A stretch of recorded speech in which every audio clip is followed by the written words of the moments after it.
You know what? Expose would work. Sweet Sensation. Yeah, all of that. Pajama Party would also be a good one. A single if you had that. Yeah. That would. Oh, be the singles. Remember the singles? Yeah. All right. So today we're doing something a little different. So as you know, I've been working on the Cutlass for a few years now, maybe 3 years, and finally getting it to the point where I wanted it. So anyway, this is Frank. Hey guys. And Frank is kind of like an expert. I don't know if I want to say an expert, but Frank... I wouldn't say I'm an expert. Frank knows a lot about 80s cars and cars in general. So I wanted just to get his opinion on what he thinks, how the car looks, how it drives, and, what kind of, maybe further improvements. Well, I'm pretty sure I'm going to be very impressed because anything that Anthony takes care of is always top notch. All right. So let's see. It looks great, Anthony. I have to admit. Especially if you told me how much all the work you did on the paint and everything. I'm very impressed with that. And I have to say, it's hard to keep these cars looking shiny. Yeah, I mean, let's face it. This is almost a 40-year-old car. It spends all its time outside, so yeah, it is. I mean, I know you mentioned rust, but I don't see a lot of rust here. I know that when I had my Monte Carlo, I had rust everywhere, and that was only about 5 years old. Yeah. At that point. Bottoms of the doors, really, is the worst parts. Yeah. I mean, I don't know if it can be salvaged or if it needs like extensive metal work down there, I would think you'd want to salvage it because it's not like the old days where these were everywhere. Yeah, finding doors. They're all going to have that issue. That's going to be tough. Yeah, so these wheels were pretty much the same as the Hurst Olds. So what happened was they had the Hurst Olds came out in 83. They did it 2 years, 83, 84. And then I guess the deal with Hurst, whatever deal they had, ended. Mm-hmm. And then, so then in 85, the car was, was selling. I mean, they only sold a few thousand, but then they decided to just go with the 442. It's basically the same car that the Hurst Olds was. Didn't have to pay. It didn't have but the difference is you didn't get those Hurst lightning rod shifters.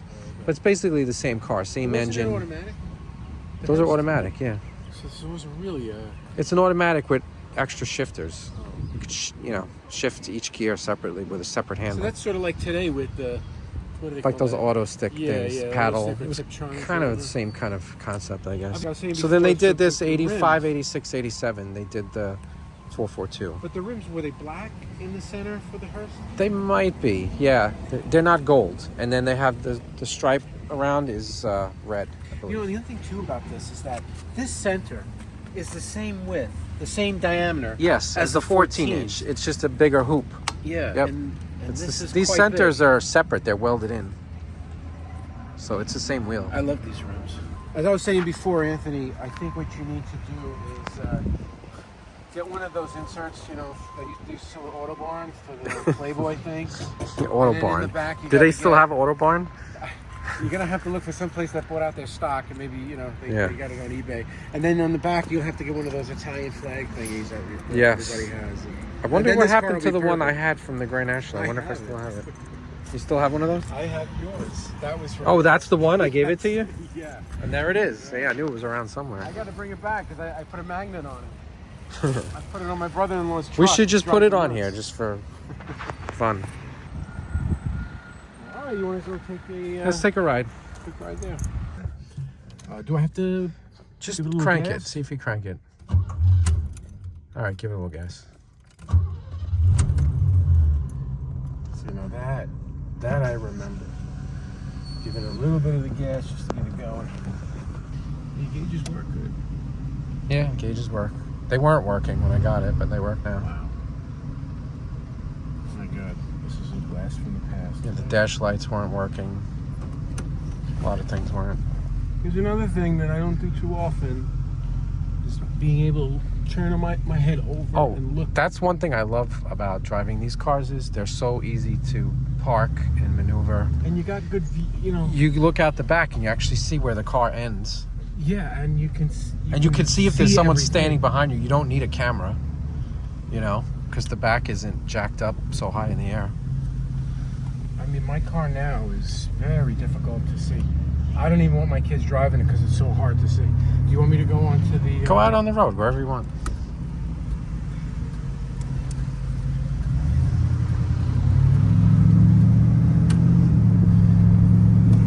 Wow, I'm going to be honest with you. This is bringing back memories. It's almost like...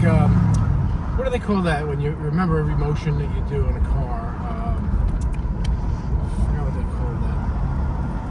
Well, when was the last time you drove like a G-body regularly? Last time was probably when it had to be the early 90s. Wow, so yeah. It was like maybe 95. Long time ago. 94, 95, yeah. So now does this have overdrive? Yes. What does it cruise at on overdrive?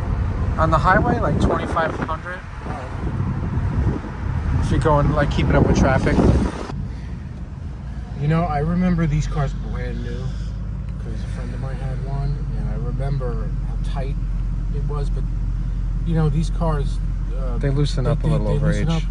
This know. car needs shocks. I think if it had new shocks, it would have a really tight ride. Yeah. The shocks are completely worn out. But this is an animal. I mean, it's got a nice sound to it.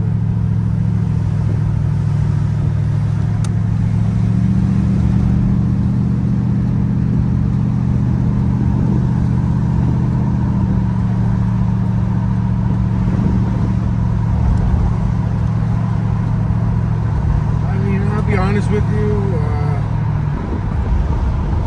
I could get used to going on, you know, maybe, I don't know, 15 miles an hour in like a parade route or something like that with this car. That's it? Yeah, I would be too afraid to use it as a daily driver, you know, I wouldn't want anything to happen to it. The blinker might still be on. Yes, there you go.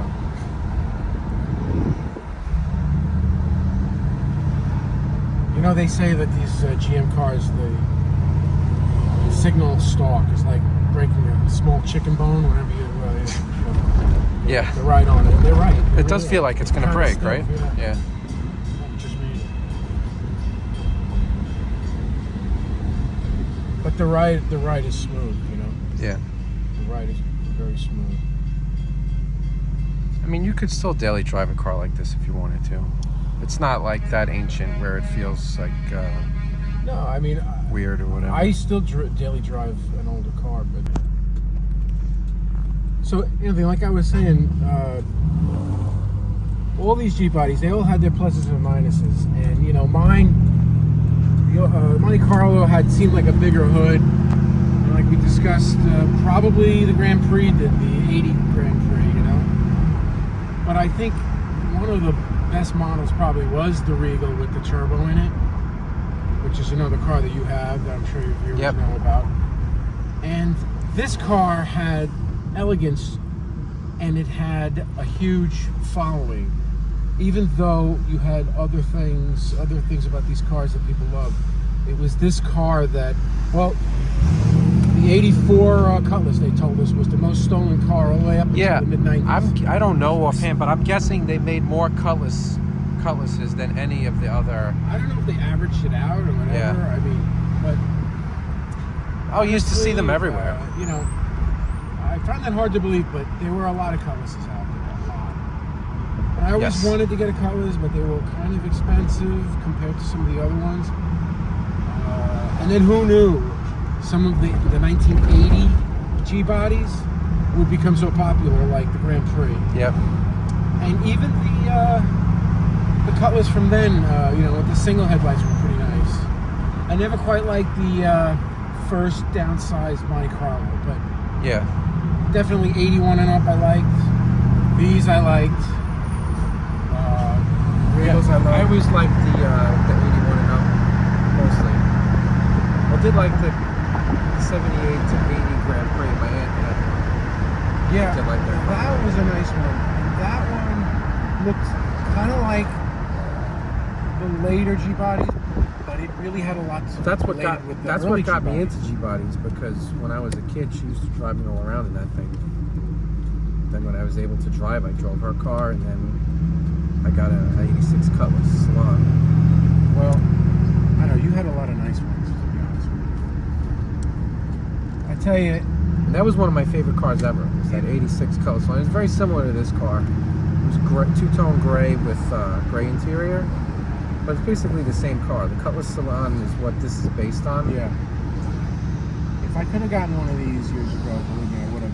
One thing that turned me off was the V6. I didn't like the V6 in them. Yeah, They were kind of underpowered. the 3.8, I think it was rated at 115. something like that. And I was coming over the Datsun at that point, which was rated at 110. So I just couldn't imagine a car like this having A big, only heavy car, right? horsepower more. But Yeah, that wasn't great. But I love these dashboards. These dashboards in the Oldsmobile and in the Grand Prix, I believe, they had what I call a real type of dashboard. I do like this gauge setup too. I mean, compared to the Buick Regal, this is way better. Oh, yeah.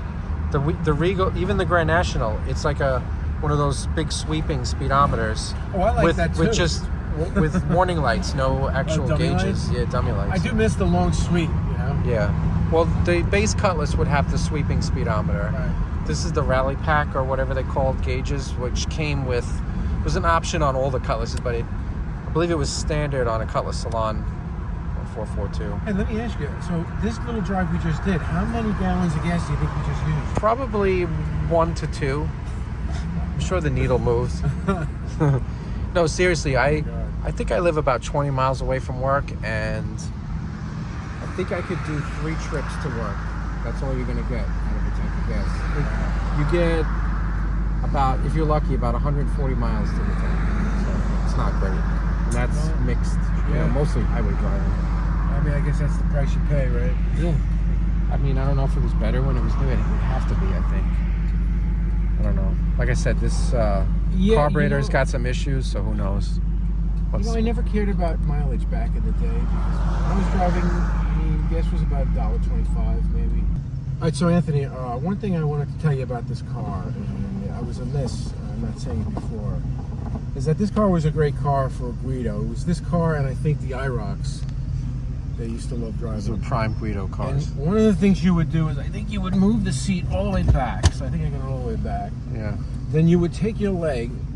Now I gotta position it up like this, and I gotta be careful because last time I did this I hit a tree. Oh no. And then you just gotta get yourself in position there. I think you gotta lower the. You gotta lower the tilt, and also recline the seat. But I wouldn't do that because I don't know if that's working. I might not be able to get up. So. But that was the recline all the way too. And then you have your hand like this.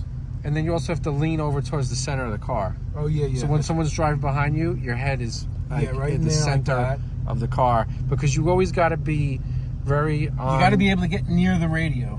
Yeah, you got to have full contact with the radio. And you had to listen to Kiss. Was it Kiss FM or Hot 97? Oh, Hot 97. Yeah.